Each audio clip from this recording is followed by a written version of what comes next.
حدیث نمبر 5486 حضرت ابن عمر رضی اللہ عنہ بیان کرتے ہیں کہ رسول اکرم صلی اللہ علیہ وسلم نے آسیہ کا نام تبدیل کیا اور فرمایا تم جمیلہ ہو۔ امام احمد بن حنبل نے اخبرنی کی جگہ عن کا لفظ ذکر کیا۔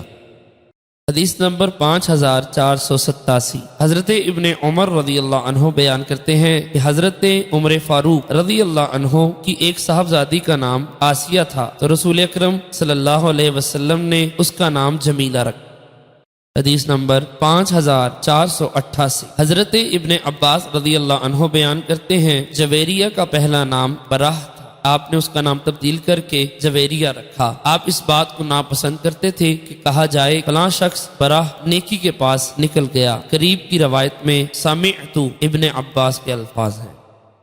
حدیث نمبر 5489 حضرت ابو ہریرہ رضی اللہ عنہ سے مروی ہے، فرماتے ہیں حضرت زینب کا نام براہ تھا، ان سے کہا گیا کہ تم اپنی پارسائی بیان کرتی ہو، رسول اکرم صلی اللہ علیہ وسلم نے ان کا نام زینب رکھ دیا۔